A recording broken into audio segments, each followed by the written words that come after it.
चले ध्यान मन हो जाए।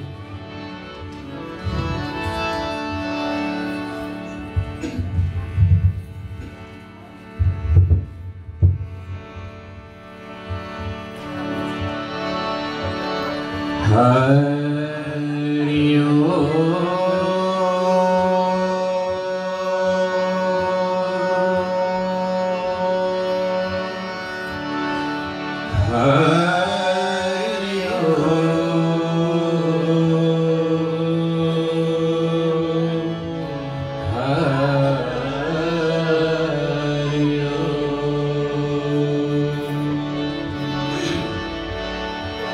गजाननं भूतगणाधिसेवितं कपितजम्बो फलचारुभक्षणम्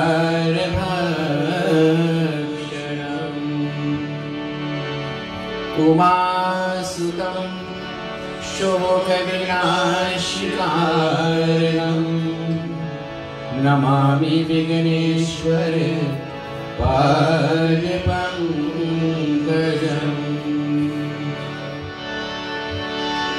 वक्रतुण्ड महाकाय सूर्यकोटि समप्रभ निर्विघ्नं कुरु मदेव सर्वकार्येषु सर्वदा। या कुन्देन्दु तुषारहारधवला या शुभवस्त्रावृता या वीणावरदण्डमण्डितकरा या श्वेतपद्मासना यः ब्रह्मचैन्द्र शङ्कर प्रभृतिभिर्देवैः सदा वन्दिता सा मां पातु सरस्वती भगवती विशेषजाड्यापः।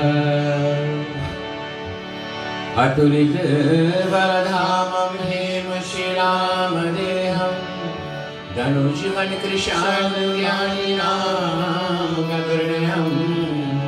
सकलगुणनिधानं वानराणामधीशनं रघुपतिप्रिये भक्तं वातजातं नमामि। मनोजवं मारुततुल्यवेगं जितेन्द्रियं बुद्धिमतां वरिष्ठं वातात्मजं वानरयोधमुख्यं श्रीरामदूतं शरणं प्रपद्ये। नीलाम्बुजश्यामलकोमलाभं सीतासमारोपितवामभागं पाणिमहासायकचारुचापं नमामि रामं रघुवंशनाथनम्।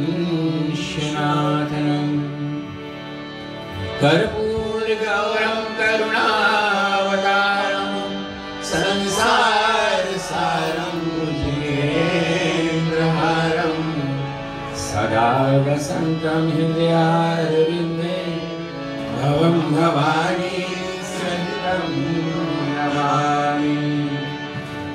सर्वमङ्गलं माङ्गल्ये शिवे सर्वार्थसाधके शरणे त्र्यम्बके गौरी नारायणी नमोस्तुते। वासुदेवं सुतं देवं कंसचाणूरमर्दनं देवकी परमानन्दं श्रीकृष्णं वन्दे जगद्गुरु। यः देवी सर्वभूतेषु विष्णुमायिते संस्थिता नमस्तस्यै नमस्तस्यै नमस्तस्यै नमो नमः।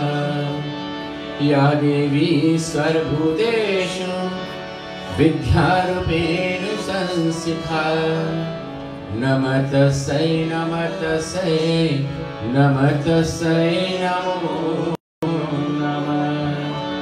या देवी सर्वभूतेषु शक्तिरूपेण संस्थिता नमस्तस्यै नमस्तस्यै नमस्तस्यै नमो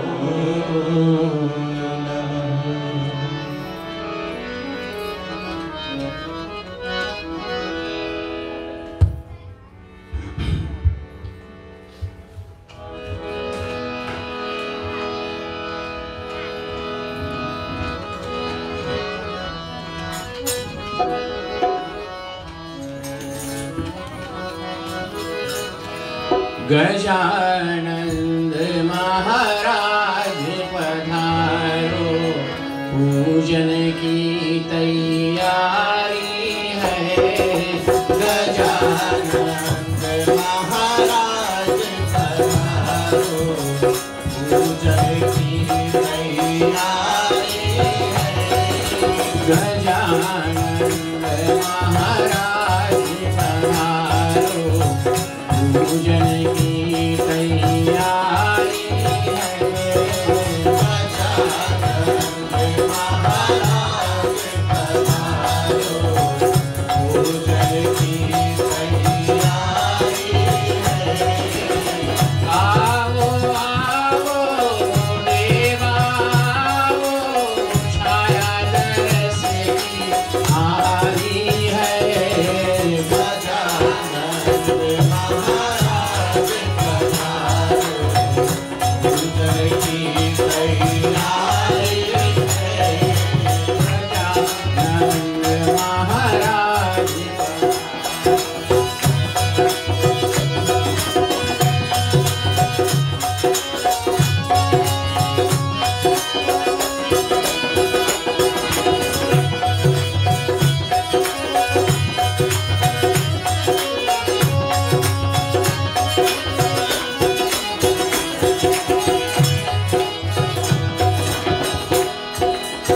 आओ आओ देवा आओ, पर भरोसा है। रणज भंवर गणवाला, चिंता मोरी लागी है। गजानंद महाराज पधारो, पूजन की तैयारी है। गजानंद महाराज पधारो, पूजन की तैयारी है। गजानंद महाराज पधारो, पूजन की तैयारी है। आओ आओ देवा आओ, छाया दर्श की आरी है।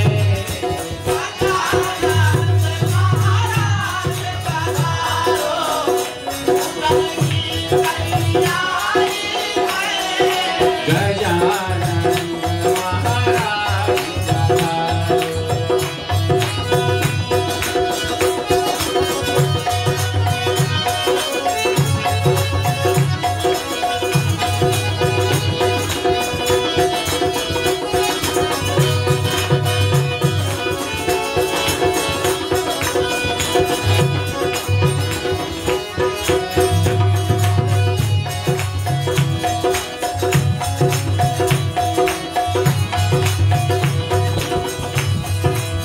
रिद्धि सिद्धि सन लेकर आओ, विनायक दर्शन हमको दे।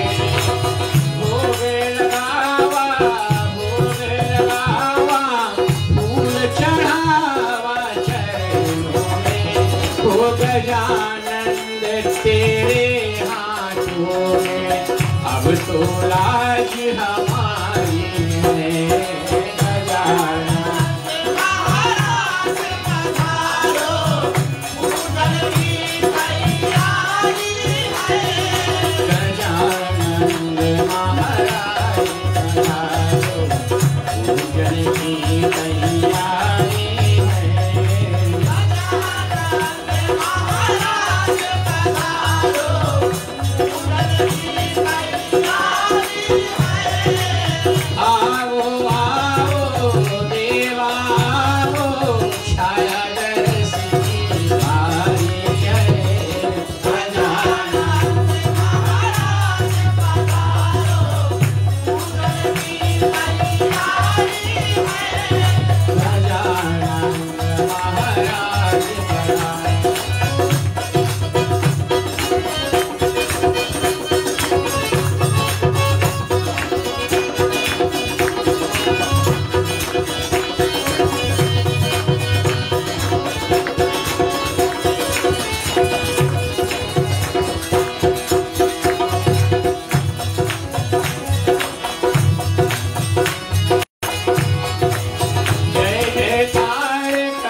कर मन हर्षाए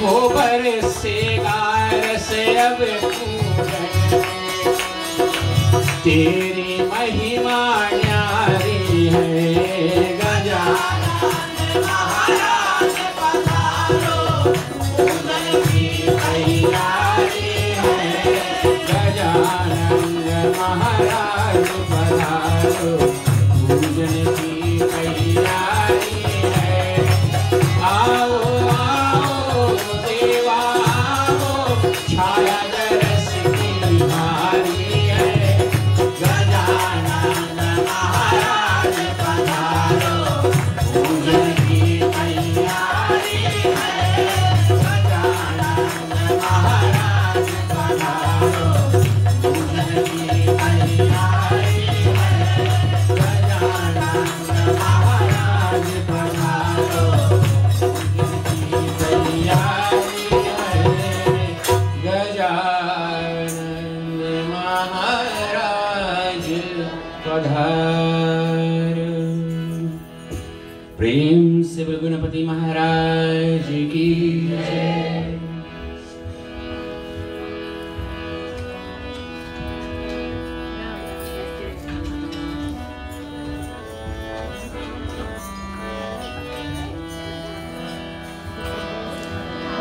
नमः शिवाय ओम नमः शिवाय हर हर भोले नमः शिवाय नमः शिवाय ओम नमः शिवाय हर हर भोले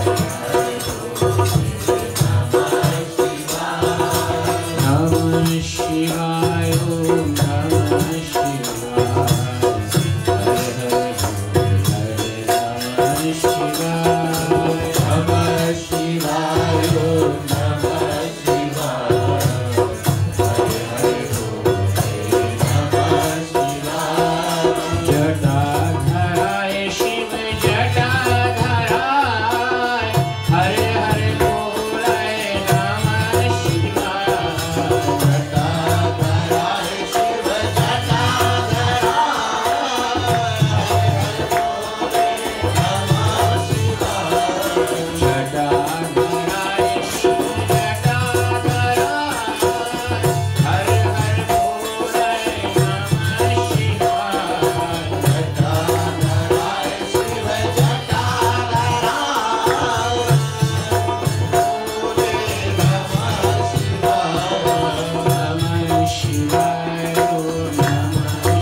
आरती के लिए खड़े हो जाए।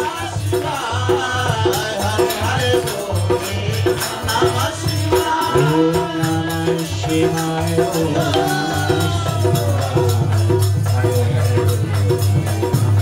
शिवाय, ओम नमः शिवाय, ओम नमः शिवाय।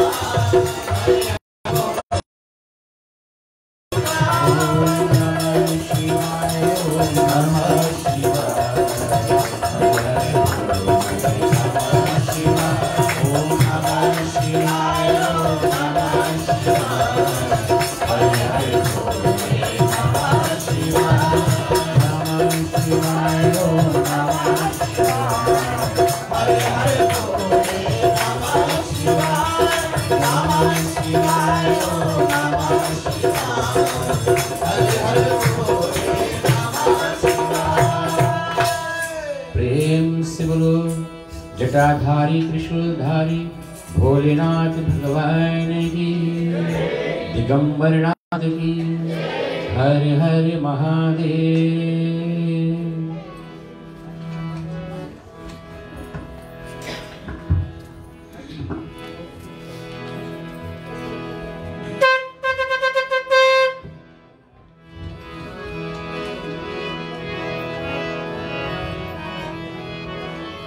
कीरत गलित ललित सियमीगी,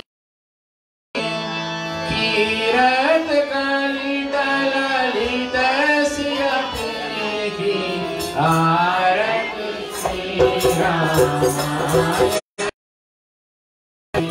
आरती श्री रामाय जी की, कीरत गलित ललित सियमीगी।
कर्पूरगौरं करुणावतारं संसारसारं भुजगेन्द्रहारं सदा वसन्तं हृदयारविन्दे भवं भवानी सहितं नमामि। सर्वमंगलं मांगल्ये शिवे सर्वार्थसाधके शरणे त्र्यंबके गौरी नारायणी नमोस्तुते। बैठ जाओ।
श्री गुरु चरण सरोज रज निशिमय नुपुर सुधार वरनो रघुवर विमल जसु जोदायक फल चार बुद्धिहीन तनु जानिके सुनियो पवन कुमार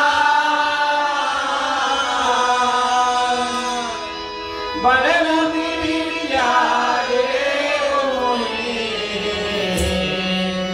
हर कलेश विकार। जय हनुमान ज्ञान गुण सागर जय कपीस तिहु लोक उजागर रामदूत अतुलित बल धामा अंजनी पुत्र पवन सुत नामा महावीर विक्रम बजरंगी सुमति निवार सुमति के संगी कंचन वरण विराज सुबेसा कानन कुंडल कुंजित केसा हाथ वज्र और ध्वजा विराजे काले मूरज मुसाज शंकर सुवन केशरी नंदन तेज प्रताप महाजगवंदन विद्यावान गुणी अति चातुर राम काज करिबे को प्रभु चरित्र सुने को रसिया राम लगन सीता मन बसिया तो दुष्म रूप धर सिया दिखावा विकट रूप धर लंक जरावा भीम रूप धर असुर संहारे रामचंद्र के काज सवारे गाय सजीवन लखन जियाए श्री रघुवीर हर्ष उर लाए रघुपति कीन्ही बहुत बड़ाई तुम मम प्रिय भरत सम भाई सहस वदन तुम्हारो यश गावे रस कहि श्रीपति कंठ लगावे सनकादिक ब्रह्मादि मुनीसा नारद सारद सहित रहीसा यम कुबेर दिगपाल जहाँ कवि कोविद गई सकल कहानी। तुम उपकार सुग्रीव ही कीना, राम मिलाए राजपद दीना। तुमरो मंत्र विभीषण माना, लंकेश्वर भय सब जग जाना। सहस्र योजन पर भानु, तीव्रताय मधुर बल जानु। प्रभु मुद्रिका मेल मुख माहि, जल गिलात गए अचरज नाहि। दुर्गम काज जगत के जेते, सुगम अनुग्रह तुम्हारे जेते। हो राम दुआरे तुम रखवारे, होत न आज्ञा बिनु पैसारे। सब सुख लाए तुम्हारी शरणा, तुम रक्षक काहू को डरना। आपन देव समारो आपै, तीनों लोक आपके गावै। भूत पिशाच निकट नहीं आवै, महावीर जब नाम सुनावै। नासै रोग हरै सब पीरा, जपै निरंतर हनुमत वीरा। संकट ते हनुमान छुड़ावै, मन क्रम वचन ध्यान जो लावै। सब पर राम तपस्वी राजा, जिनके काज सकल तुम साजा। और मनोरथ जो कोई गावै, सोई अमित जीवन फल पावै। चारों युग पर ताप तुम्हारा, है प्रसिद्ध जगत उजियारा। साधु संत के तुम रखवारे, असुर निकंदन राम दुलारे।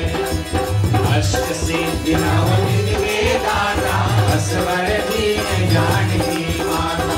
राम रसायन तुम्हारो पासा, सदा रहो रघुपति के दासा।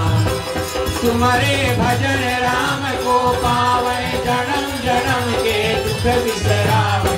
अंत काल रघुबर पुर जाई, जहाँ जन्म हरि भक्त कहाई। और देवता चित्त न धरई, हनुमत से सर्व सुख करई।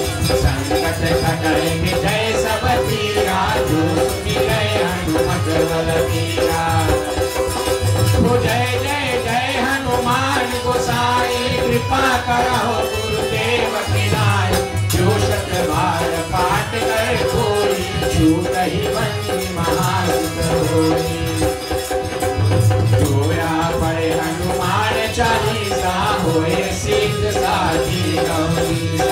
तुलसीदास सदा हरि चेरा, कीजय नाथ हृदय माडेरा। तुलसीदास सदा हरि चेरा, कीजय नाथ हृदय माडेरा। तुलसीदास सदा हरि चेरा, कीजय नाथ हृदय माडेरा। पवन तनय संकट हरणे, मंगल मूर्ति राम लखन सीता सहित, हृदय बसो सुरभूप। श्यामर रामचंद्र की जय, रघुपति रामचंद्र की जय। उमापति महादेव की जय, पवन सुत हनुमान की जय।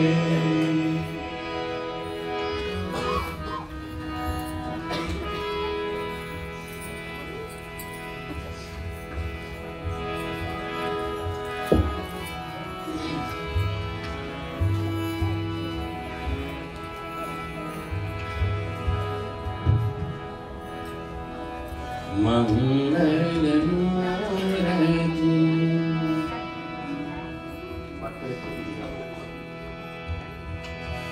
मंगल मूर्ति मारुति नंदन मारुति नंदन सकल मंगल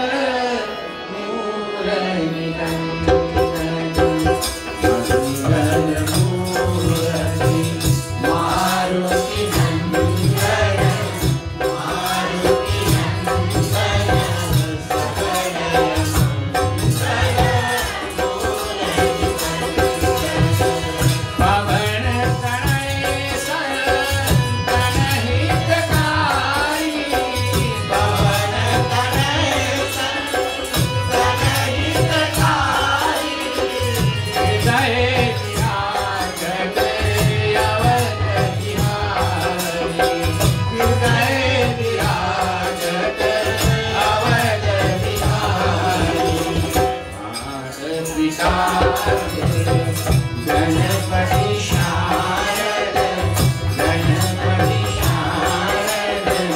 शिव समेत श्याम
चरित्रमानस के प्रिय श्रोताओं, आप सभी को पुनः एक बार फिर से स्वागत है इस परांगण पर, हमारे मौसी जी के द्वार पर, उनके बच्चों के द्वार पर, जबकि उनकी मनोकामना, मन इच्छा ये 3 दिवसीय राम चरित्रमानस कब से मनोरथ था और आज परमात्मा की कृपा से परिपूर्ण हो रहा है। प्रिय बंधुजन, लौकुश कथा का संवाद इनके मन में था कि हम लौकुश के विषय में कथा सुनना चाहते हैं।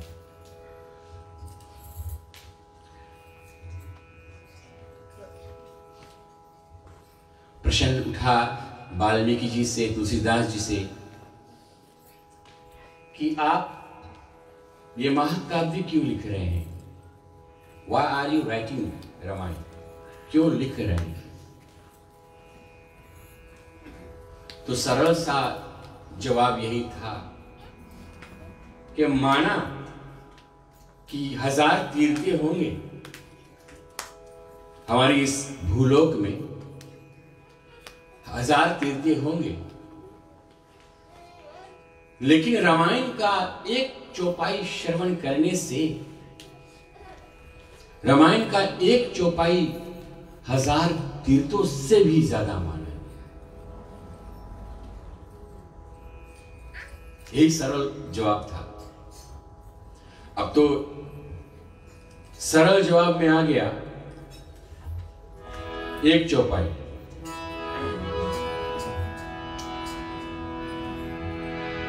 जाकी रही भावना जैसी, हरि मूर्ति तिन देखिए कैसी। यानी जाकी रही भावना जैसी।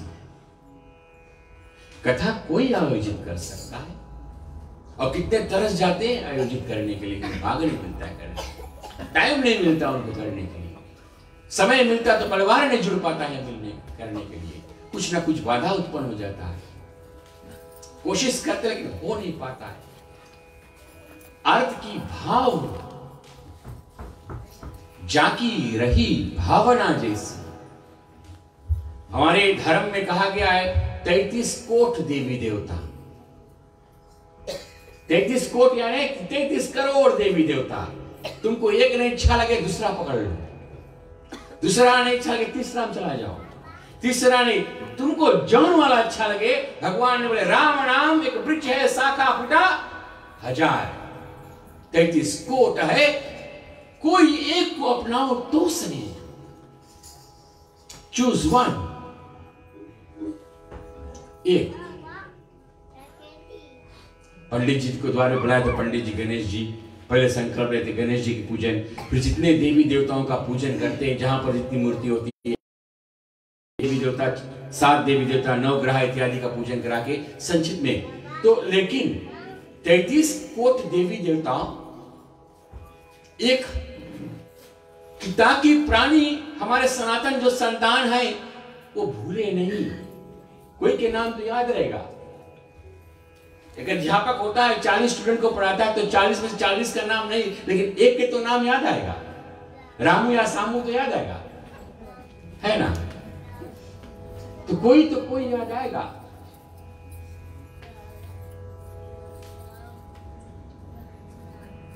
इसीलिए हमारे साथ ये शाखा फूटा 1000, एक वृक्ष इनके शाखा अनंत है। जौन ना चाहो जाकी रही भावना जैसी। राम कथा में आओ तो भगवान तुम्हारे देखते हैं, वो हनुमान जी जाकर बैठा है, जहां पर राम कथा हो हनुमान जी वहां बैठेगा और हर एक को देखेगा। अगर तुम्हारे चेहरा पे उदासी है तो बोल जाओ तुम उदासी रहो, तुम्हारा अगर चेहरा घुरमुसान है बोल जाओ तुम घुरमुसाने रहो। प्रसन्नता चेहरा लेकर बैठ गए, तुम जाओ आशीर्वाद देते। बाबा जी कहते हम आशीर्वाद है, तुम सदा प्रसन्न रहो। इसीलिए कथा भागवत में आओ तो प्रसन्न चेहरा लेकर, भले कितना दुख हो लेकिन मुस्कुराहट रखो। कान्हा के आगे बैठो, मुस्कुराओ उनको देखकर, तो कन्हैया आशीर्वाद देगा। तुम्हारा चेहरा ऐसे ही सदा खिला रहे, you always be smiling, जाकी रही। विदुर रानी को देखो, कन्हैया जब दुर्योधन के घरे मेवा त्याग के और विदुर रानी के द्वार पे आ गए भोजन करने के लिए, तो विदुर रानी ने क्या किया, कैसे खिलाया उनको भोजन। देखो, एक धर्म पत्नी है और पति का आगे धर्म पति नहीं लिखा है, लेकिन पत्नी का आगे धर्म पत्नी अवश्य लिखा गया है। कारण है इसमें क्या, क्यों पत्नी का आगे धर्म पत्नी लिखा है। पति कमा कर लेकर आता है, पत्नी के हाथ में दे देता है।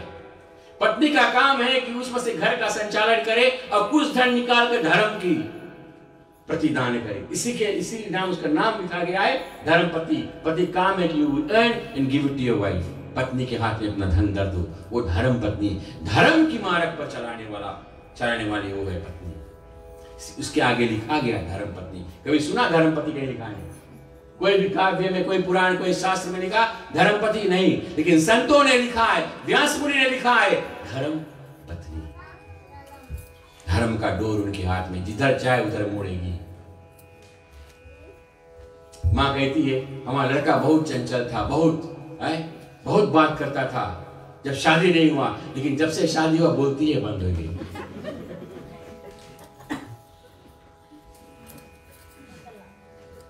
जब जैसे शादी हुआ बोलती ही बंद हो गई। क्यों? क्योंकि घर में शास्त्रों में कहा गया है, अन्नपूर्णा देवी कहती है कि जब घर में रोटी बनता है तो पहला रोटी किसके लिए बनता है? गाय के लिए। अभी तो जमाना में गाय पालना नहीं है अनिवार्य। पहले जमाने में जब रोटी बनता था तो पहला रोटी गौ माता के लिए बनता है, इंडिया में आज तक बनता है। और आखिरी रोटी किसके लिए बनता है? कुत्ते के लिए। तो अब घर में ना गाय है तो क्या होगा, जो पहला रोटी बना वो पत्नी पति को निकाल कर दे दिया। पति बेचारा गौ हो गया, चुप हो गया। प्रभाव पड़ गया ना, पति को बनाकर पहला रोटी खा ले, बस पति बेचारा गौ हो गया। तो बोलती है बन गई, गाय बेचारी कहां बोलती है ना, गाय तो बोलती है बन रही थी। सावधान, आज के बाद पहला रोटी घर का नहीं खाना। और जो अंतिम रोटी बचा था कुत्ते के लिए, तो आजकल वो भी कुत्ते को तो बासी देते, बचा कुचा देते, बनाकर कुत्ते को जो लास्ट रोटी नहीं, तो लास्ट रोटी एक बच गया पोटली में। अब क्या करे, देवरानी जेठानी सास वहां सब है, खाए तो कौन खाए? बोले बांट के खा लो। कुत्ता वाला रोटी बांट के लास्ट वाला खा ले, कुत्ते के साथ भोगो, रोज घर झगड़ा करो, रोज झगड़ो कुत्ता के घर में। वो आखिरी रोटी कुत्ते के लिए। तो अगर घर में गाय नहीं है, पहला रोटी बनाओ, चिड़िया को दे दो। गाय नहीं है तो चिड़िया को दे दे। जो झंझट है घर का वो लेकर चली जाएगी चिड़िया, आशीर्वाद देकर जाएगी, चिरंजीव का आशीर्वाद देकर जाएगी। तो विदुर रानी ने क्या किया? विदुर रानी के पास 2 खाट था। विदुर रानी ने अपने पति विदुर से कहा, पुराना वाला खाट पे तुम बैठो, जिसको चूहा अच्छा से कुतर दिया था, पूरा वजन लेकर बैठ जाओ तो धंस जाएगा, भीतर टूट जाएगा। और अपने शाम के लिए बोले एक दिन कन्हैया आई बोले, और नया सा पलंग बनाकर धर दिया। इस पे किसी को बैठने को नहीं, कन्हैया को बैठना है इस पे। विदुर रानी का देखो भक्ति भाव, देखो उसका भाव कैसा था। पति कहता अरे कौन, बोले पता नहीं कौन दिन आ जाए। और जिस दिन दुर्योधन के द्वार पर कन्हैया ने मेवा त्यागा, उसी दिन वे चला गया विदुर घर पर। और विदुर जी नहीं था, विदुर रानी थी। देखा अरे मेरे लालो आ गए, मन इतना प्रसन्न हो गया वो सब भूल गई। और जो नया खाट था नया वहीं रखिए, पुराना वाला लाकर धर दिया कन्हैया, इस पे बैठो। बोले हमने आपके नया बनवाया था। पुरानी वाली को विदुर रानी अब नया समझने लगी। अर्थ की कान्हा को देखकर मन इतना प्रसन्न हो गया, इतना खिल गया, भाव उसका इतना था। कन्हैया देखा, सोचा इसमें मैं बैठूंगा तो सीधा डाउन बैठे। अरे कन्हैया बैठो, ये मैं किसी को बैठने नहीं दिया, बोले इस पे तुम बैठो, बोले एक नया आदम बिल्कुल बनाया गया है। कन्हैया सोचती विदुर रानी ठीक तो है ना। अच्छा जो फ्रेम था, कन्हैया बोले उस पे बैठ जाए। कन्हैया फ्रेम पे बैठ गया, रस्सी पे नहीं बैठा, पहले चारपाई रस्सी का बनता था। कन्हैया रस्सी पे नहीं बैठा। विदुरानी बोले कन्हैया ऐसे क्यों टांग के बैठे? बोले अच्छा बैठो भीतर, घस को भीतर। बेचारा जैसे भीतर घसका बस रस्सी गए नीचे। कन्हैया आड़स गया उस खाट में।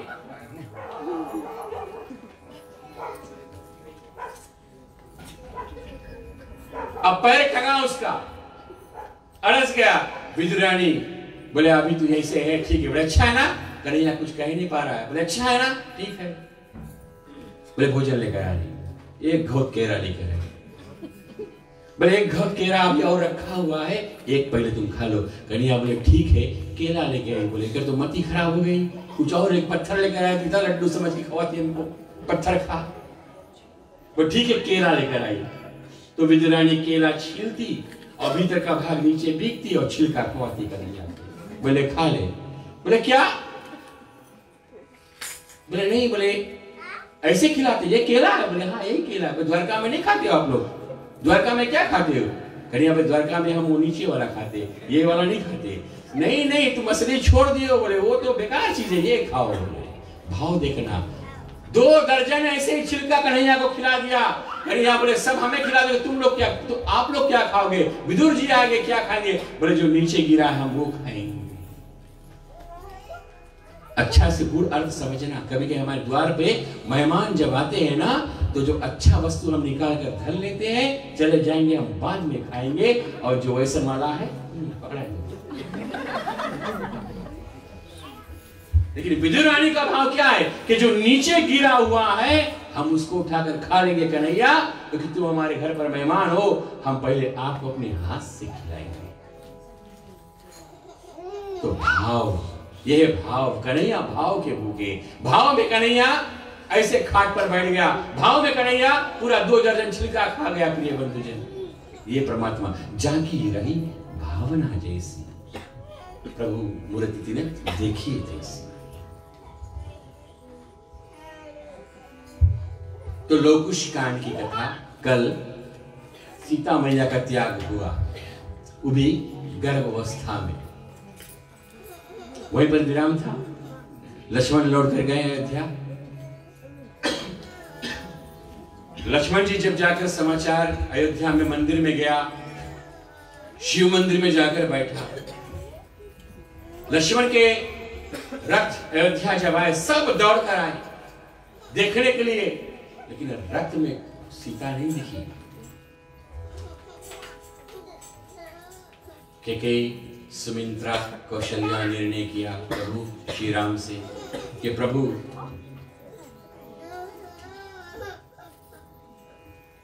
अब हमको ये तन नहीं चाहिए। और तीनों रानियों ने अपना तन का त्याग किया। तत्पश्चात राम राज्य चला। इधर सीता मैया वन में अकेली। प्रश्न क्या है कि सीता को क्यों, 2 प्रश्न। पहला कि सीता को क्यों कैद में रहना पड़ा? कैद माने किस कैद में? रावण की कैद में।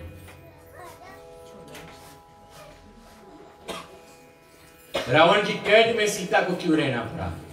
कारण तो ये कथा आपको मिलेगा पद्म पुराण में। पद्म पुराण में कथा लिखा गया है और उसको मैं आपको समक्ष पेश कर रहा हूं।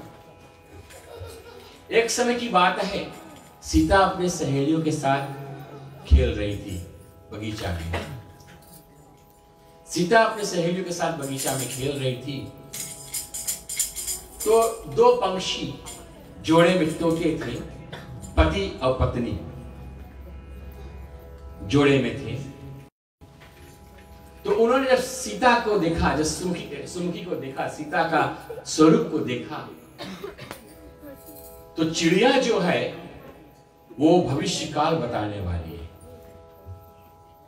तुम्हारे घर पे कोई मुसीबत आने वाला है तो उल्लू पहले उड़ेगा ना, कुछ शगुन देकर तुमको जाएगा। अगर लक्ष्मी आने वाली है, कौन तरफ से उल्लू आपके घर के दरवाजा से ऊपर से जाएगी तो लक्ष्मी का प्रवेश है। कोई शोक होने वाला है तो ये सब हमारे ग्रंथों में कहा गया है, लिखा गया है। चिड़िया, they are able to see, फोसी। तो चिड़िया जो थी वो सीता को देखें तो कह रहे, बोले कितनी सुंदर है सीता।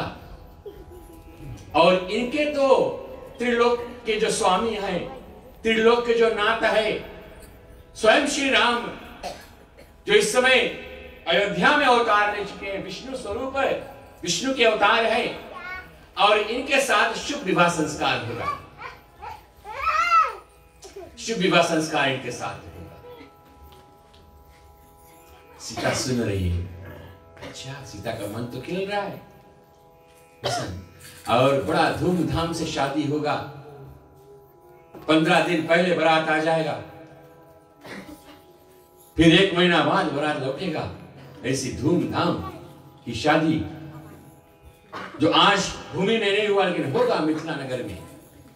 तो ये चिड़िया, तोता, तोती बात कर रहे हैं। चिड़िया का, सीता का मन प्रसन्न हो गया और सीता ने अपने सखियों से कहा, जाओ उनको पकड़ कर लेकर। जब दोनों को पकड़ लाई, सीता ने सोचा ये तो भविष्य बतलाने वाले हैं, इनको हम बंदी बना ले और इनसे रोज पूछेंगे अपने भविष्य के बारे में। सीता ने उन दोनों को पिंजरे में बंद कर दिया। चिड़िया का स्वभाव पिंजरा नहीं है प्रिय बंधुजन, उनको भगवान ने बनाया है फ्री, उड़ना। उनका स्वभाव पिंजरा में बंद नहीं रहना, वो नहीं चाहती। तो दोनों तोता तोती कहती है सीता से कि आप हमको पिंजरे में क्यों बंद करके रखा है। सीता कहते कि देखो हम तुमको परम सुख देंगे, रोज तुमको भोजन कराएंगे, आपके ऋणी बन के रहेंगे, आपको स्वाद स्वाद भोजन रोज देंगे और सुख से रखेंगे, इस महल में तुम राज करो। तो वो दोनों चिड़िया कहते कि हमको इस महल का सुख नहीं चाहिए, हम तो वन के सुख चाहते हैं। हमारा इस योनि जो है, चिड़िया का योनि है, वन में सुख प्राप्त करना है। कल मैंने कहा ना कर्म, तो सीता नहीं मानती है। बार बार विनती करते पर सीता ने जो तोता था उसको छोड़ दिया। तोता कहता तू जा, तुम जाओ, और जो उनकी भारियां थी उनको कहता कि तू रहे, मेरी सहेली बनकर रहो, मेरा फ्रेंड बनकर रहो। तो जो तोती थी वो गर्भवती थी,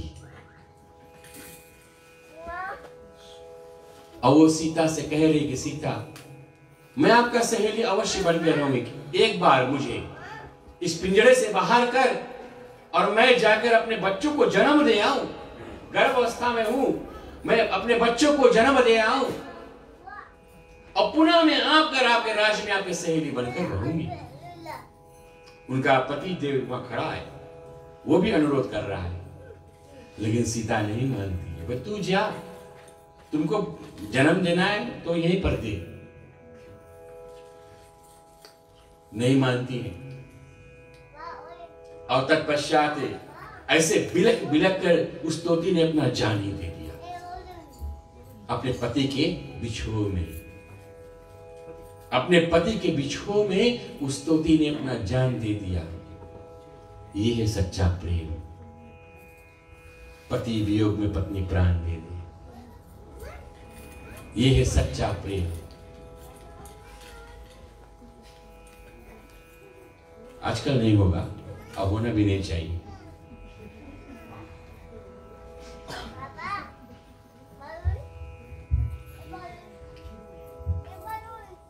एक गुरु के एक चेला था,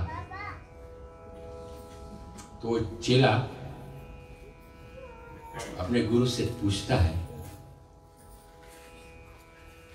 कि हमने सुना था कथा में गुरुवर जी, जीव दीन देह नदी बीन बारी, जीव बीन देह नदी नवारी तैसे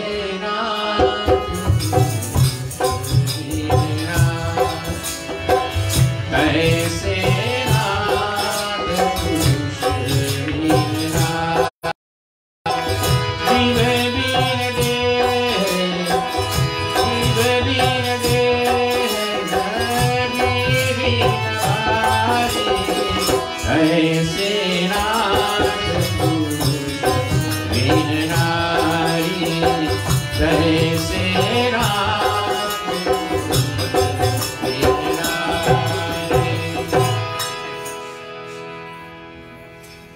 मैंने सुना कि जैसे बिना जीव के शरीर नहीं रहता है, बिना वारी के नदी नहीं बनता है।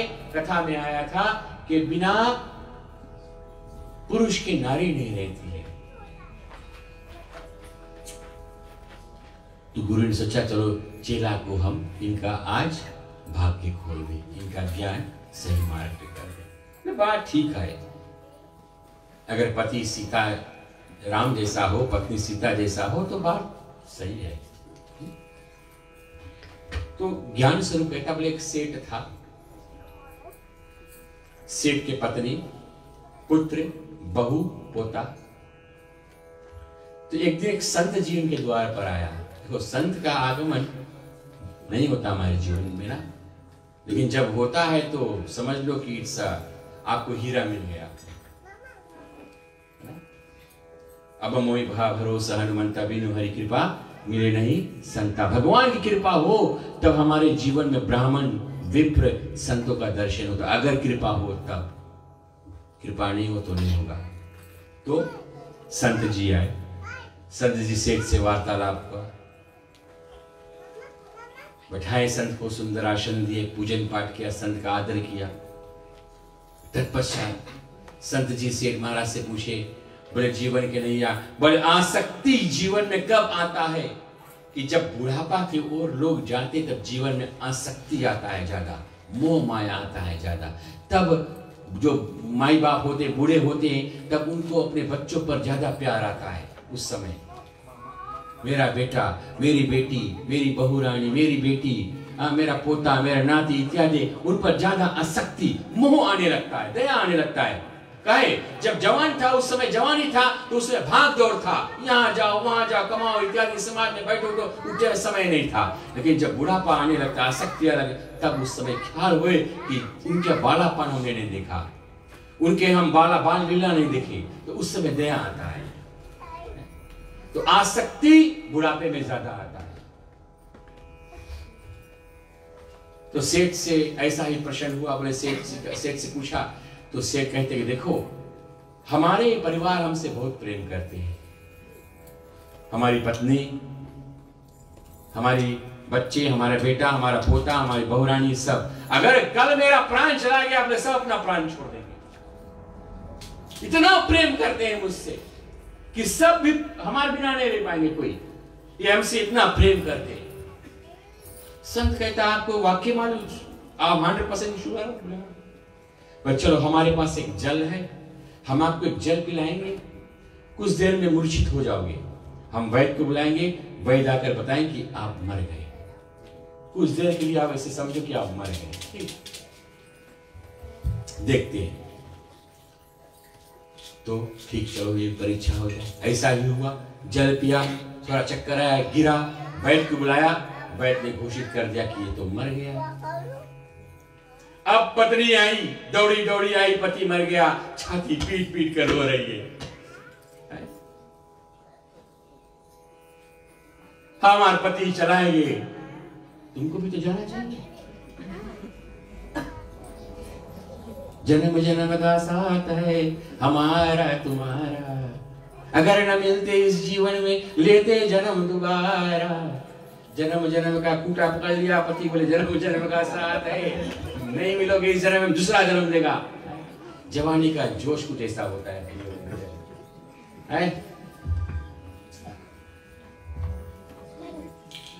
संत जी वहीं बैठे थे। संत ने कहा देखो एक आपके पति जिंदा हो सकता है। बोले कैसे?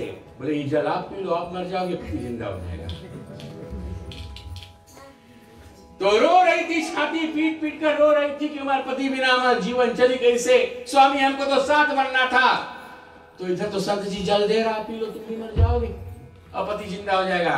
तो आस्ते से बोली, आस्ते से, पीछे लाइन लगाओ जन के रोने के लिए, तो आस्ते से होकर बोली, संत जी इनका टाइम उम्र थोड़ा ज्यादा था, हमसे 10 साल बड़े थे,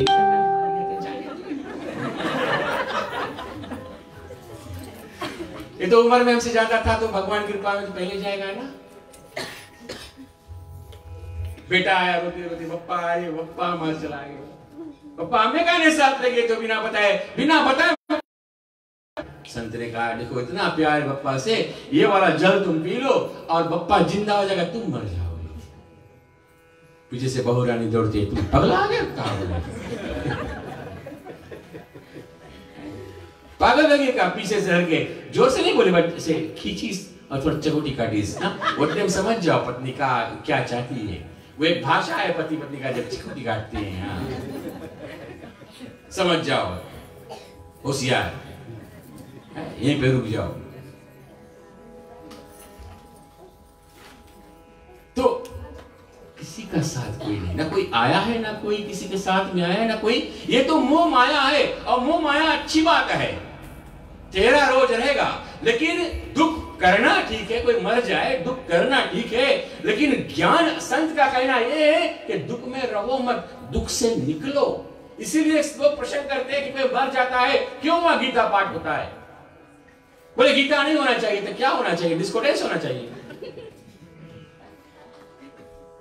पागल लोग हैं जो ऐसे तर्क लगाते हैं प्रिय बंधुजन। वो जो गीता पाठ पंडित जी करते हैं, जो गरुड़ पुराण करते हैं, वो शोकाग्रस्त परिवार को उस दुख से निकाल कर परमात्मा की शक्ति उन्हें प्रदान करते हैं कि तुम उस शोक से बाहर निकलो, क्योंकि पूर्ण सच्चिदानंद स्वयं कृष्ण एक है, परमात्मा एक है जो सबके जगत पिता है।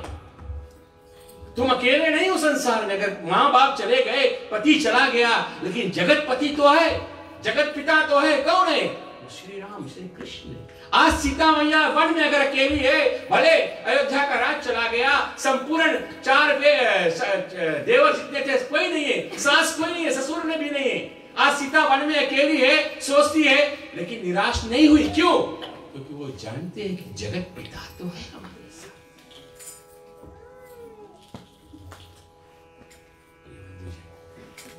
तो जब वो तोती ने प्राण छोड़ा, तब उस तोता ने उनको श्राप दिया। तोता मरते मरते पति वियोग, पत्नी वियोग में पति बिना रहे, तो तोता ने श्राप दिया सीता को कि हे सीता, हम आपको श्राप देते हैं। पहला श्राप, जैसे आपने हमको पिंजरे में कैद करके रखा था, एक दिन आप भी कैद रहोगे। और दूसरा श्राप आपको देते हैं, जैसे आपने हमको हमारी बीवी से गर्भ अवस्था में उनको दूर किया, ऐसे भी जी आप जब गर्भ धारण करोगी, आपको भी अपने से दूर होना पड़ेगा। कर्म प्रधान विश्व करि राखा, जाजस कर तास फल चाखा। प्रिय बंधुजन, कर्म किसी को नहीं छोड़ेगा। परमात्मा को, ईश्वर को कर्म नहीं छोड़ा, उसको भी भोगना पड़ा। प्रिय बंधुजन, हम तो मनुष्य हैं, हमारा कर्म हमको नहीं छोड़ेगा। तो कर्म करने से पहले सोच, किसी का घर उजाड़ने से पहले, किसी का मंदिर बिगाड़ने से पहले, किसी की गिरजा घर तोड़ने से पहले सोच लो, कर्म कभी नहीं छोड़ेगा। पैसा बहुत कमा लोगे, जमीन जायदाद बहुत हाथ में आ जाएगा, लेकिन कर्म नहीं छोड़ेगा। अरे परमात्मा को नहीं छोड़ा। राम जी ने ऐसा क्या किया था कि उनको 14 वर्ष का वनवास हो गया। तो कर्म वो कभी किसी को, राम जी ने बाली को छिप कर मारा था। आवे गुण कावे नाथ मोहि मारा, मैं वैरी सुग्रीव प्यारा, मैं बैरी सुग्रीव प्यारा, अवगुण कावर नाचे मोहि मारा। मैं बैरी सुग्रीव प्यारा। राम ने बाली को छिप कर मारा तो त्रेता में तो नहीं, द्वापर में कन्हैया जब बैठ गए जाने के लिए तो वही बाली व्याध बनकर आया और कन्हैया के पांव में शिकार उनको दिखा, हिरण दिखा कन्हैया के पांव में। वो सोचा हिरण है और बाण चला दिया, कन्हैया तो चले गए। पूरा कर दिया, कर्म किसी को नहीं छोड़ेगा, याद रहे। तो वो श्राप था तोता और तोती को आज सीता गर्भ अवस्था में। ऐसे ही थी वाल्मीकि का आश्रम नजदीक ही था। मुनि वाल्मीकि जी आश्रम से निकल कर आए तो नजर पड़ा कोई देवी बैठी है, कोई महिला बैठी है। उनके पास गए, वाल्मीकि जी देखा तो जान गए ये तो सीता है। वाल्मीकि जी तुरंत पहचान गए सीता है। तत्पश्चात सीता को लेकर वाल्मीकि जी अपने आश्रम में लेकर आए। किसी को नहीं बतलाया कि ये सीता है, जनक की दुलारी, राजा राम की प्यारी, नहीं बतलाया। और अपने जितने वन में वहां पर जितने उनके चेले थे, शिष्य थे, वाल्मीकि जी के परिचय दिया। सब पूछते हैं कौन सी है सुंदर नारी। सीता बस ग्लोइंग। कोई स्त्री गर्भवती हो तो उनके चेहरे पे एक ऐसा वैसे चमक आता है, ग्लोइंग फेस रहता है उनका। पहले के जमाने में माताएं जो बूढ़ी थे वो बतला रहे थे कि बहुरानी आप गर्भ धारण कर ली हुए, चेहरा देखकर बतला देते थे। आजकल चेहरा में इतना मेकअप लगा तो कैसे बताए बेचारे।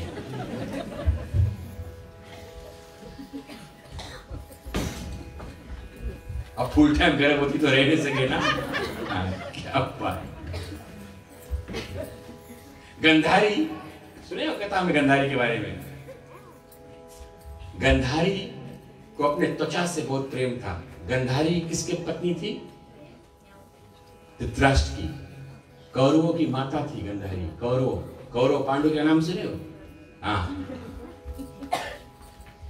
क्षत्रियो तो माओ जानो, क्षत्रियो के नाम कुमार कांसाई से सब के नाम के क्षत्रिय का नहीं इस प्रजाने रोपण वंशज। कौरव पांडव गुरु वंश थे, सूर्य वंश में क्षत्रिय थे। तो गंधारी को अपने त्वचा से बहुत प्रेम था। त्वचा का मतलब बॉडी, हम देखें कैसे हमारी सुंदरता बिगड़ नहीं जाए। तो एक वैद्य को बुलाया, गंधारी ने उनसे पूछा कि वैद्य जी आप बताओ कि हम जिस तरह से गंधारी बहुत सुंदर नारी थी, बहुत सुंदर थी, हम कैसे सर्वदा ऐसे सुंदर रही, हमारे चेहरा में कोई दाग नहीं गए, हमारा चमड़ा सुस्काई नहीं। हाँ, क्या वो जब बूढ़ी होते तो चमड़ा लटकने लगता ना, वैसा हो नहीं। तो वैद्य ने बताया, बोले केचुए का जो केचुआ होता है, उसको पीस कर अगर उसको दवा बनाकर अपने त्वचा में लगाओगे तो तुम दमकोगे। क्या बात।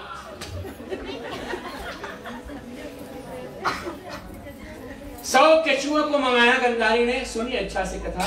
100 केचुओं को गंधारी ने मंगाया और उनको पिसवाया, वैद्य को दिया। वैद्य ने उसका दवा बनाकर, अभी आप लोग को ये मालूम नहीं कि आप जो मेकअप लगा रहे किसका बना हुआ है। किसका बना है? हाँ, कल मिल जाए मैक्स प्रोडक्ट पोतो है ना, या लोरियल पोतो, लेकिन असली में फाइंड आउट करो बना कहां से, उसका इंग्रेडिएंट्स क्या है वो नहीं, हम देखें अच्छा लगे बस। मोस तुम सम पुरुषी मोसम नारी, किसने कहा था? तुम सम पुरुषी मोसम नारी, किसने कहा था? तुम सम पुरुषी और मोसम नारी। रामायण का चौपाई है। जब सुपनेखा राम के सम्मुख आई दंडक वन में, लोग कहते हैं सुपनेखा को ये क्या ऐसे भी विचार देखते हैं, लेकिन सुपनेखा एस नारी प्रिय बंधुजन मृतलोक में नहीं। उनका विचार देखो, उसकी भावना देखो, तुम सम पुरुष मोह सम नारी, कि ना तुम्हारे समान पुरुष है प्रभु और ना मोह सम नारी। भगवान के साथ विवाह करने का प्रस्ताव रखा किसने? सुपनेखा ने। तुम समान पुरुष, तुम सम पुरुष ना मोह सम नारी। जैसे भी थी, राक्षसी कुल की थी, सुपनेखा राक्षसी थी, लेकिन भगवान के सामने गई तो प्रसन्न हो गई, नाचने लगी सुपनेखा। भूल गई अगर पत्नी में बैठी सीता, नाचने लगी कि तुम्हारे समान पुरुष और हमारे समान नारी, भले चाहे सीता से देखने में कितनों भी वैसी थी, लेकिन वो अपने आप को सीता से सुंदर मानती थी। अर्थ उनका विचार, भगवान से ब्याह करना चाहती थी। वो नहीं चाहती थी कि राम का शादी हो गई, वो प्रभु को देखकर मगन हो गई। गंधारी ने 100 कछुए को जब पीस कर दवा बनाई तो वैद्य ने उसको दिया कि ऐसे आप सदा जवान रहोगे। केचुए ने उनको 100 केचुए ने उनको श्राप दिया कि गंधारी, तूने अपने त्वचा को रक्षा करने के लिए चमड़े के खातिर हमारा प्राण निकाल लिया, जाओ हम तुमको श्राप देते हैं, तुम्हारे 100 पुत्र होंगे। यही केचुए जाकर 100 पुत्र हुए और तुम्हारे सामने तुम्हारे 100 पुत्र ऐसे ही पिसे जाएंगे, कर्म किसी को नहीं छोड़ता है।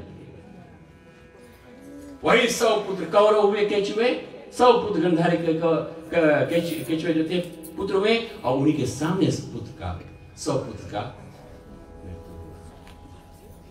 भीष्म पितामह कन्हैया से पूछता है, कन्हैया हमने कौन ऐसा पाप किया कि हमारे प्राण ने निकला कि हम ये बाण के सैया में सो रहे हैं?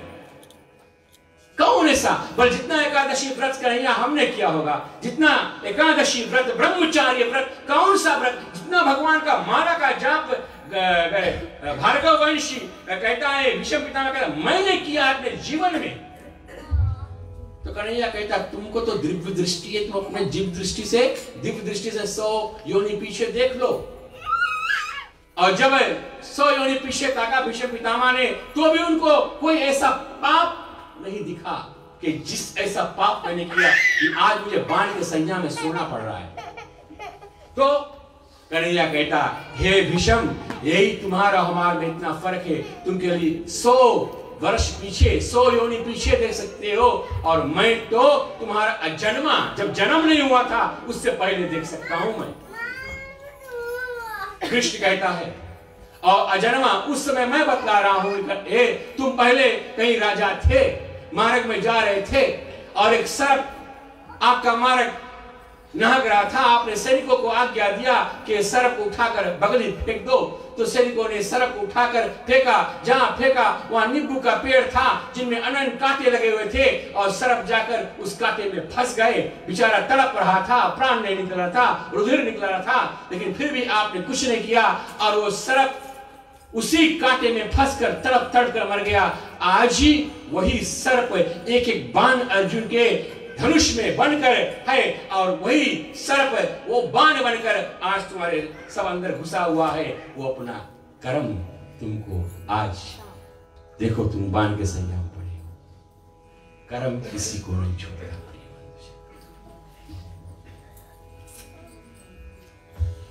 वन देवी नाम रखा सीता का आश्रम में, वन देवी बड़ा सुंदर, बोले वन की देवी है सीता उन्हीं आश्रम में। अब कुछ दिन ऐसे बीते, सीता ने एक पुत्र का जन्म दिया, एक पुत्र का जन्म दिया जिसका नाम पड़ा लव। लव नाम पड़ा, LOV, ई नहीं लगाया उसने, लव। यहां द्वि दिखाए ना, एक दिखाए, वह देखो, दो तो दिखाए, नहीं दिखाए, में दिखाए। ओ अच्छा, अब दूसरा वाला कहां गया? हाँ, लव कुछ तो था, लेकिन लव पैदा हो गया। तो सीता मैया का पुत्र जब जन्म लिया, मुनि के आश्रम में उनका संस्कार हुआ। और एक दिन जब सीता मैया जब जाए, बाहर जाए, तो वो सीता मुनि के आश्रम में किसी पे डिपेंडेंट नहीं थी कि कोई करके दे। महल में तो राजा रानी थी, लेकिन यहाँ पर वन देवी थी। वो अपना काम अपने आप करती थी, नो हाउस गर्ल। सीता मैया अपन काम, अब गृहस्थ में वहां पर जब थी, मुनि के आश्रम में कुटिया में थी, खुद ही बर्तन मांजे, खुद ही बर्तन अपना भोजन बनाए, जंगल से जाकर लकड़ी काट कर लेकर आए सीता, चूल्हा बारे, नदी जाकर कपड़े को साफ करे। ये नारी धर्म सीता मैया ऐसी करती थी। लेकिन जब सीता मैया नदी चली जाए या जंगल चली जाए लकड़ी काटने के लिए, तो लव को क्या करे, मुनि के आश्रय छोड़कर चली जाती थी पलने में। बाहर पलना था मुनि के आश्रम में, उसी में लव को छोड़ दे और सीता मैया चली जाए।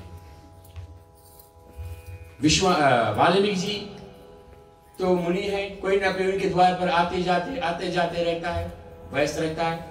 एक दो बार ऐसा सीता ने अनुभव किया कि मुनि को मैंने मुनि को बांध लिया है कि लव को देखने के लिए।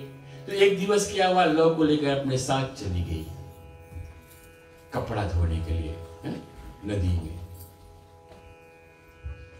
पहले जमाने में नदी में कपड़ा धोते रहेंगे नहीं, मौसी बहुत धोए हुए कपड़ा ना नदी में। हाँ, बहुत पिटना चला हुआ। अभी बताओ पिटना चला कि एक रोज बहू अगर पिटना चलाए दिस तो 2 हफ्ता खटिया पकड़ ली, खटवा से बोले खलास लॉक कर गए, हाथ नहीं उठे।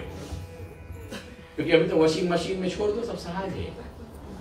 वही महिला वही घुमाते रहे हैं, पता नहीं लगे ससुर के, सास के, किसके एक सब स्वाहा चले वॉशिंग मशीन। अंग्रेजों की जमाना आ गया है, अंग्रेजी द्वारा वेलकम चले। अभी तो आटा भी सना जाए अंग्रेज के रकम से, है अंग्रेज की आटा खाओ वेलकम हो जाओ। पहले माताएं आटा खूब मसलती थी हाथ से, तो हाथों में ताकत था, पंजों में ताकत था, आटा कैसे मसला जाए। पहले ब्रेड जब बनाते थे तो पैरों से आटा मसलते थे, हैं? मुंह ने बनाओ, कितना खाकर बैठे हैं। हम भी तो वही मसेक है। ठीक, तो इधर क्या हुआ, सीता ने लव को लेकर चली गई, तो वाल्मीकि जी आए। जब पलने की ओर दृष्टि किया तो पलना में लड़का नहीं देखा। अब क्या, अब तो वाल्मीकि जी सोचने लगा, मैं यज्ञ करने चला गया और सीता चली गई उधर कपड़े साफ करने के लिए, लगता है लव को कोई पशु उठा ले गया। और अगर सीता लौट कर आए, पूछेगी क्या जवाब, क्या हम क्या बताएंगे क्या।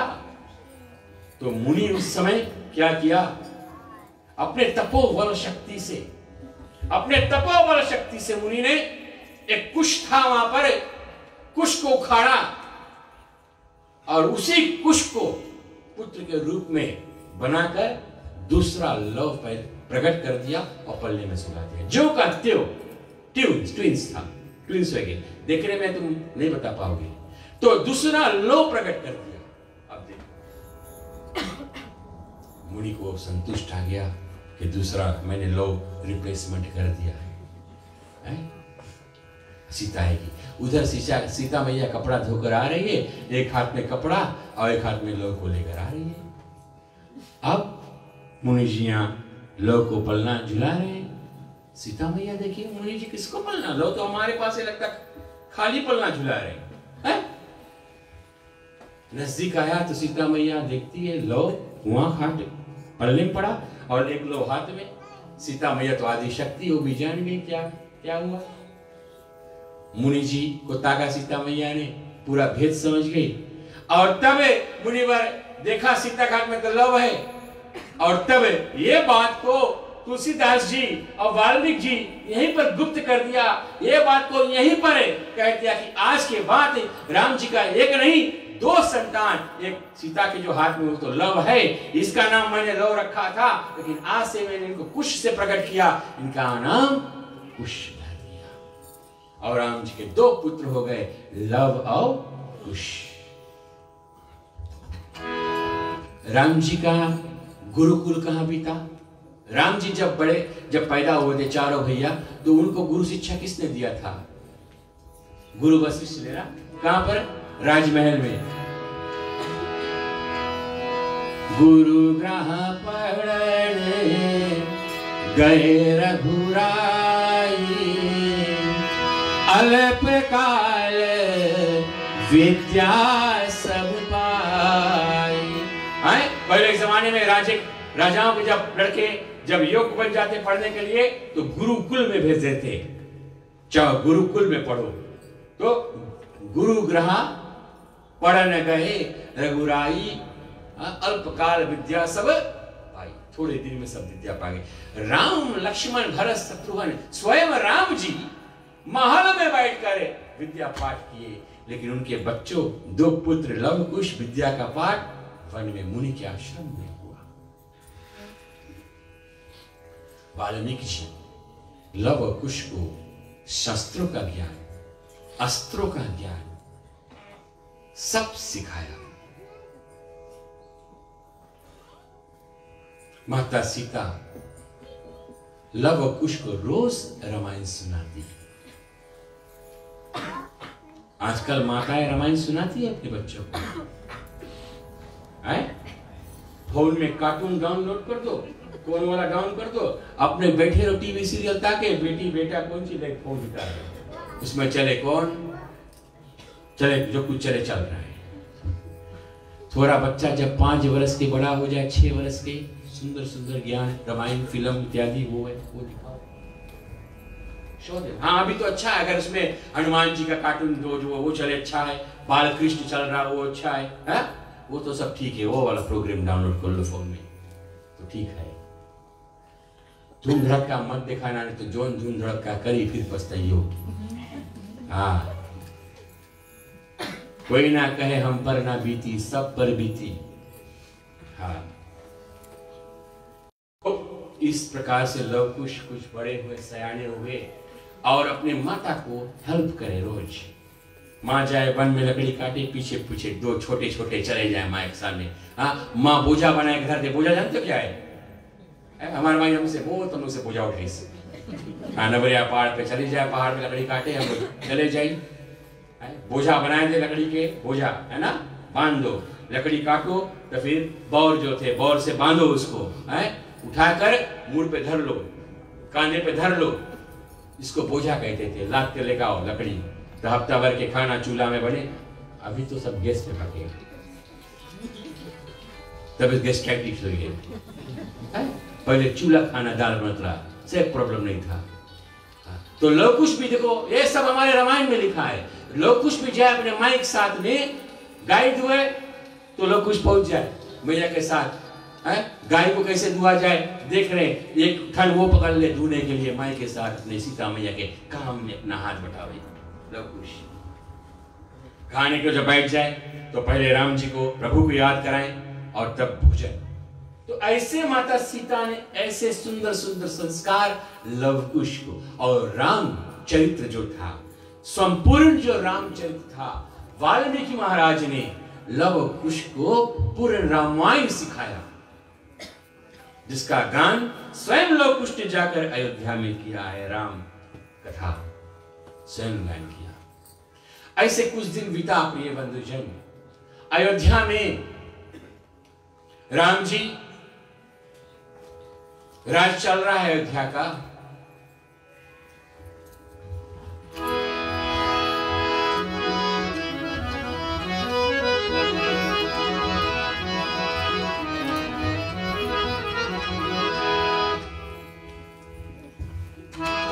राम जी विचार करें, उनके पूर्ववासियों ने राम जी से आकर कहा, प्रभु हमारे राज्य में सब कुछ है, हमारे मन का इच्छा है कि आप अश्वमेध यज्ञ करो, अश्वमेध यज्ञ कीजिए। हर एक राज्य में अश्वमेध यज्ञ होता है प्रिय बंधुजन। बहुत से यज्ञ हुआ, बहुत प्रकार के यज्ञ हुआ, पुत्रेष्टि यज्ञ हुआ। आपके पिता दशरथ ने आपको प्रकट करने के पुत्रेष्टि यज्ञ किया श्रृंग ऋषि द्वारा। श्रृंगी ऋषि गुरु वशिष्ठ बुलावा, पुत्र हेत शुभ यज्ञ करावा। भक्ति सहित मुनि आहुति दीना, प्रगटे अगेन चरु करे मीना। जो कछु हृदय वशिष्ठ विचारा, सकल काज भव सिद्ध तुम्हारा। या हमें बाट देव निर्भजाई, यथा योग निज भाग बनाई। वो तो पुत्रष्टि यज्ञ था, ऐसे ऐसे अयोध्या में रोज यज्ञ चलता था। लेकिन पूर्ववासियों का मत है कि हे प्रभु आप अश्वमेध यज्ञ करो। लवणासुर का नाम एक असुर था, बहुत विकराल था, जो अभी सबको त्रासित कर रहा है। और अश्वमेध यज्ञ द्वारा लवणासुर का वध होना जरूरी है। सबका विचार मती होकर तो बात आया कि अश्वमेध यज्ञ के लिए तो पत्नी का होना बहुत जरूरी है। देखो जब शादी हो जाए, पत्नी should always be on your left hand side, बाम अंग। अभी सब उल्टा हो जाए, इधर मांगो उधर बैठ जाओ। यज्ञ करने के लिए जब पति जाए साथ में जाओ और वाम अंग में बैठकर आहुति दो। ये जिन जिन के शादी हो गए उनके लिए मैं कह रहा हूं, जिनके नहीं है वो नहीं वही करो। कुछ कुछ तो ओवर ड्यू हो गए हैं अकाउंट, शादी का अकाउंट ओवर ड्यू हो गए। एकाध के भाग में नरिये नहीं लिखाने हैं।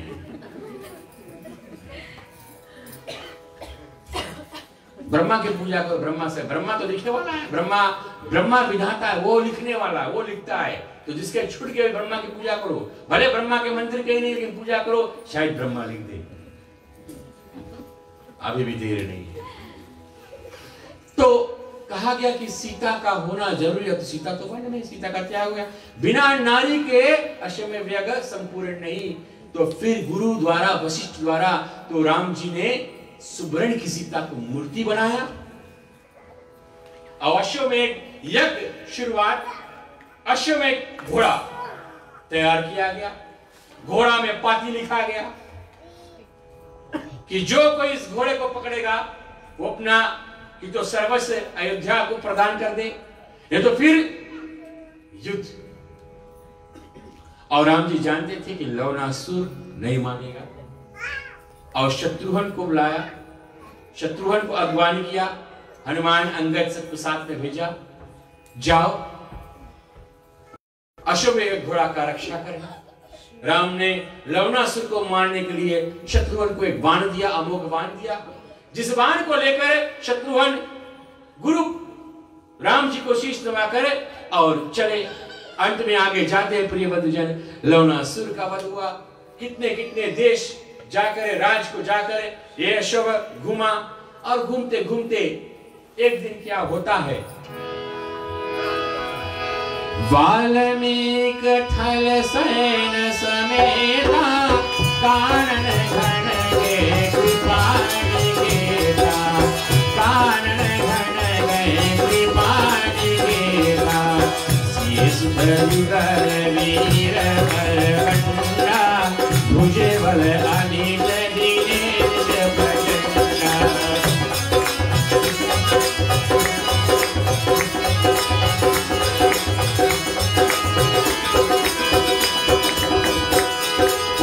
वीर बड़ी है देखो आई, पत्र बांधे ओ शिर बाजे उधारी। राम सिया राम जय जय राम, राम सिया राम जय जय राम। घोड़ा तिने तुरंत तरु बांधे हो,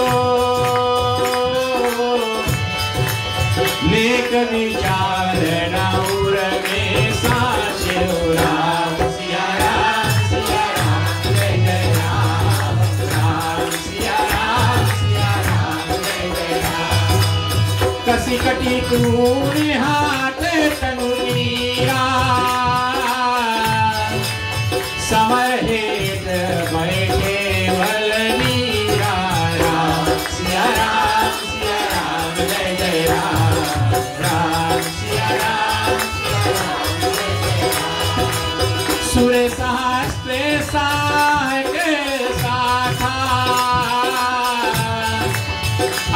गए जहाँ रघुकुल नाथ राम।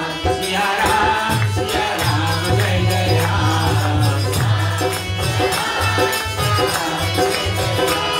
हो गए तुरंग कहाँ जाहु सहाय, धन मात पितु जिन्हें तुम जाए। सिया राम जय जय राम। हो राम सिया राम जय जय राम। मानो भी की समर चढ़ी आए, मानो भी समर चढ़ी आई। क्षत्रिय कुल कलंक लगाई। राम सिया राम जय जय राम। राम सिया राम जय जय राम। राम सिया राम जय जय राम। और एक तरह से चलते चलते कि सम्राट को जीतते जीतते घोड़ा वाल्मीकि के आश्रम आ गया। वाल्मीकि थल शयन समेता, कानन घन गए कृपा निकेता। चलते चलते दिशा, घोड़ा का जो अश्वमेघ घोड़ा था दिशा बदला, क्योंकि ये सब करने वाला कौन है? राम जी। ये सब करने वाला राम जी। घोड़ा का दिशा बदला, पहुंचा कहां? वाल्मीकि के आश्रम के निकट। सिए सुत युगल वीर बरबंडा, भुजबल अमित दिनेश प्रचंडा। सिए सुत, जिनके भुजाओं का बल का प्रिय बंधुजन, अरे जिनके माता आदि शक्ति है, जिनके गुरु वाल्मीकि जैसा ऋषि है, भैया शिष्य पुत्र कैसा होगा? पुत्र आदि शक्ति का और गुरु वाल्मीकि जैसा, तो उनके पास कितना बल प्रिय बंधुजन, ये कथा में श्रवण करने को आपको अवश्य मिलेगा। वीर बली है देखो आई, पत्र बांधे शिरे बाँचे धाई। दोनों पुत्र दौड़ कर गए। सबसे आगे लव था, आगे था। कुछ थोड़ा धैर्यवान था, समझाने वाला था। लव दौड़ कर घोड़ा को पकड़ लिया। सुंदर घोड़ा था, अश्वमेघ का घोड़ा था, पकड़ा और उसमें पाती बना था, चिट्ठी बना था। चिट्ठी में लिखा था, ये अयोध्या नगर का अश्वमेघ घोड़ा, जो भी इसको पकड़ेगा तो कि तो अपना राज, यू सरेंडर और यू फाइट। अब लव सोचता है, कुछ को देखा, हमारे पास तो राज है नहीं, हम तो मुनि के आश्रम में रह रहे, तो हमको तो राज देना नहीं है। लगता है कोई अभिमानी राजा है। जितना उन पे ज्ञान दिया था, उनके माता ने उनको ज्ञान दिया था, उनके गुरु वाल्मीकि ने उनको ज्ञान दिया था कि अभिमानी का आचरण ऐसा होता है प्रिय बंधुजन। जो अभिमानी पुरुष होता है उनका आचरण ऐसा होता है। वो ललकारता है, कोई हमसे बली है, कोई हमसे विद्यावान है, कोई हमसे धनवान जीत सके है कोई? किस पर गर्व करो भाई? जन्म लिया तो भी किसी के आश्रय पर कि तुम्हें कोई नहला दे। खून में लथपथ थे उस समय, अपने नहाने के काबिल नहीं थे। जब जन्म लिया तो कोई ने तुमको लेकर जाकर नहाया और तुमको वस्त्र पहनाया, और जब मर गए तो भी मरे यही आसरा रखो कि कोई हमारे भैया शरीर के गंधाए से पहले, सड़े से पहले ले जाकर हमें फूंक दे। तो आसरा उस समय भी रहता है कि कोई उठाए, लहराए और चार पाई कंधा, 4 जन कंधा देकर लेकर जाकर शमशान तक हमको फूंक कर चला है। तो फिर काहे हम लोग गर्जो? कोई है? काहे बोलो हमसे है कोई बड़ा? हमसे धनवान कोई है? नहीं गर्व करो। काहे गर्व करे नर मन में, ये सब दुनिया काहे गर्व करे भैया।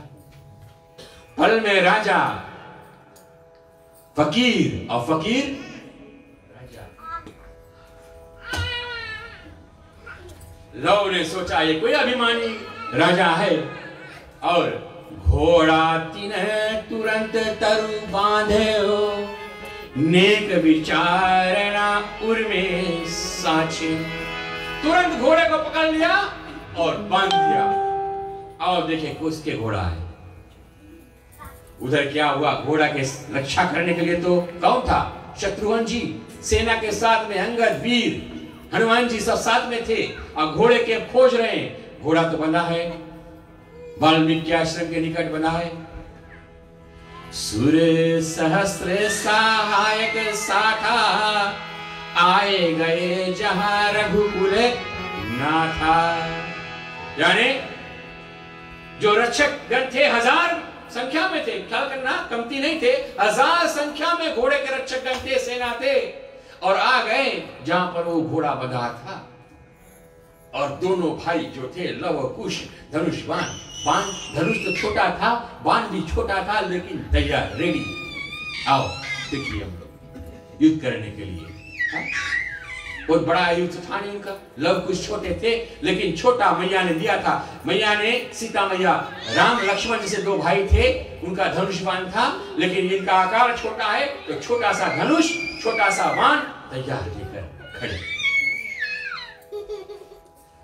पहले हमारे पास जब खिलौना नहीं था ना, हमारे मैया जी भी इसे धनुष बाण बनाकर और डंडा बना के हमको पकड़ा दे, ले जाओ खेलो, मारो, शिकार करो। हाँ बनाए, ये सब पहले कारीगरी होता था, अभी नहीं हुए। और देना भी नहीं, उल्टा तुम्हें मार दे।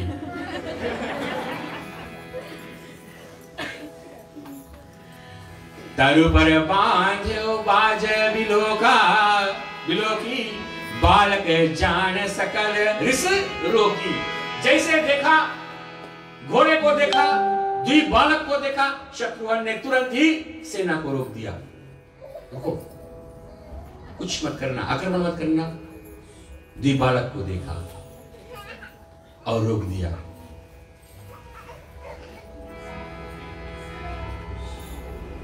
शत्रुघ्न कहता है, शत्रुघ्न ने क्या कहा सुनो। दय तुरंग ग्रह जाओ सहाय, कि हे दोनों वीर बालक बिना युद्ध करे।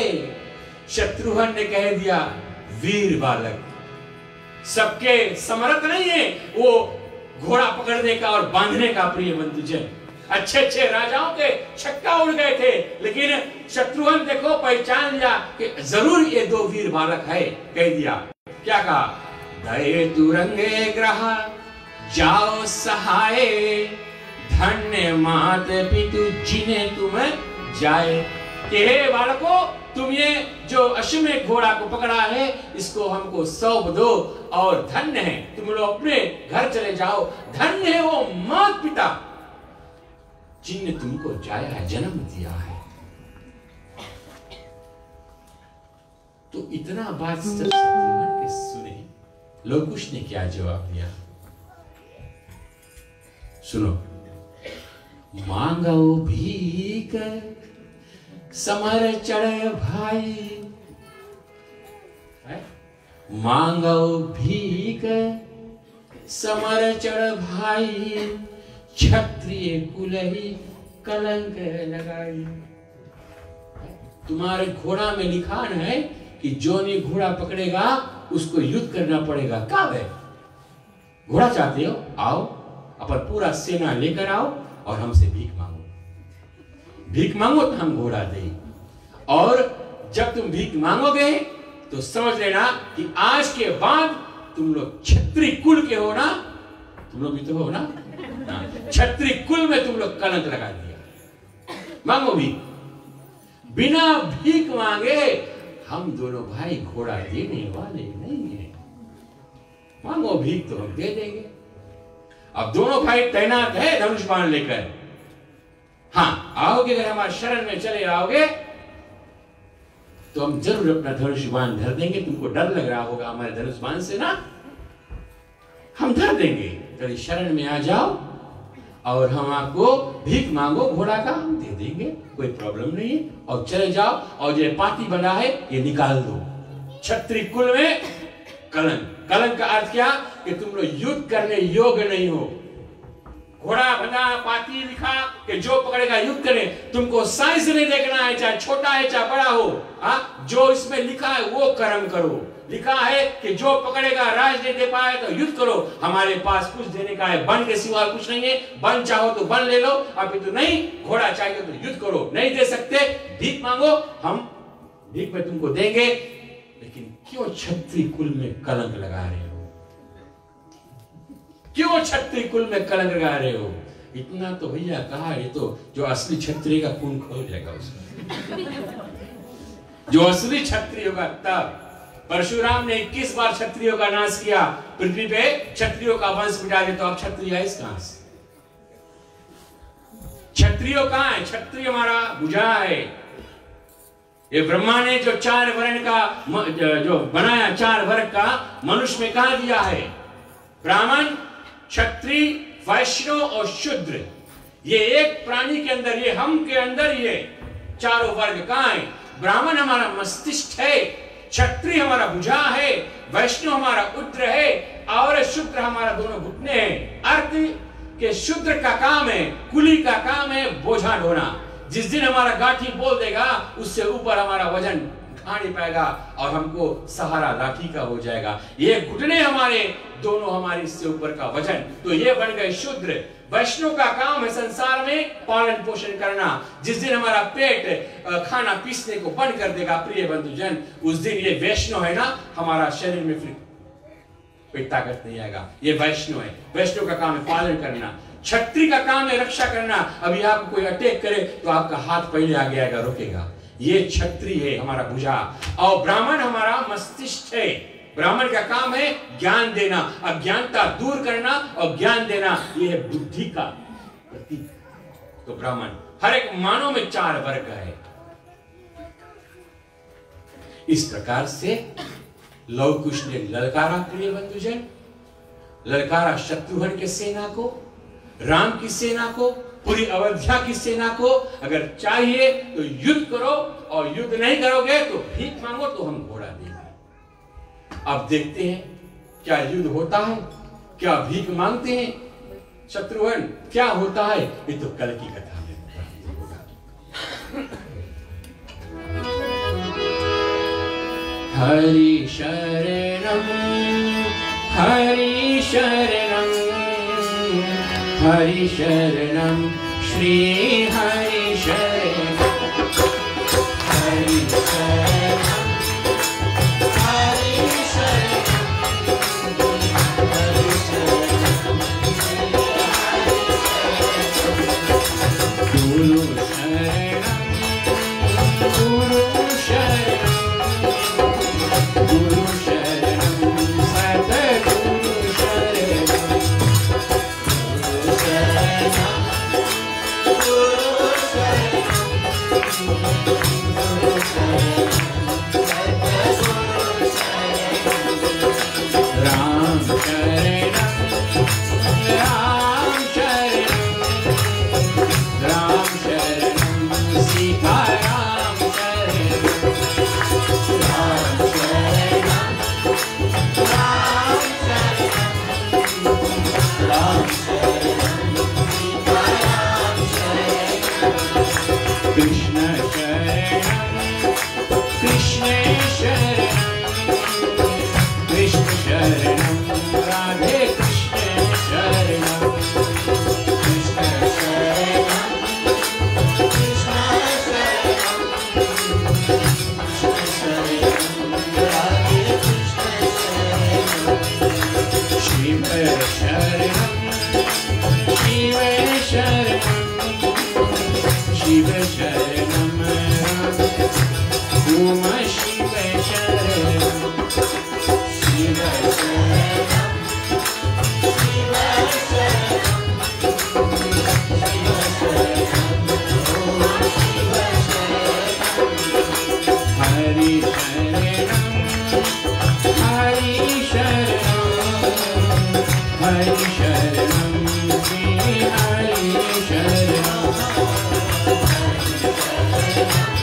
त्वमेव बन्धु च सखा त्वमेव त्वमेव विद्या द्रविणं त्वमेव त्वमेव सर्वं मम देवं देवा। स्वस्ति वाचः। स्वस्ति प्रजाभ्यः परिपालयन्ताः न्यायेन मार्गेण महीं महिषाः। गोब्राह्मणेभ्यो शुभमस्तु नित्यं। लोकाः समस्ताः सुखिनो भवन्तु। सर्वे भवन्तु सुखिनः। सर्वे सन्तु निरामयाः। सर्वे भद्राणि पश्यन्तु मा कश्चित् दुःखभाग् भवेत्। ॐ शान्ति शान्ति शान्ति।